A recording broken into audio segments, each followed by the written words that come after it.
ఒకటి పక్కన సున్నాలు చేరిస్తే దానికి విలువ పెరుగుతుంది.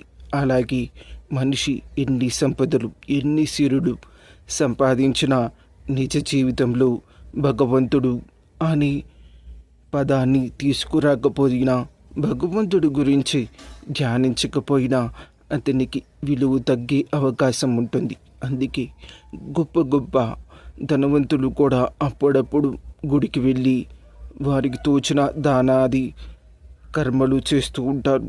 సపోజ్ మనం ఇలా చేయకపోవచ్చు, వారిలాగా పెద్ద ఎత్తున బంగారాన్ని మనం భగవంతుడికి సమర్పించలేకపోవచ్చు. కానీ మన జీవితంలో ప్రతిరోజు ఒక 2 సెకండ్లైనా సరే భగవంతుడి గురించి ధ్యానించడం మొదలుపెడితే భగవంతుడు మన నిత్య జీవితంలో ఒక భాగంగా మనకు తోడుగా చివరి వరకు ఉంటాడు.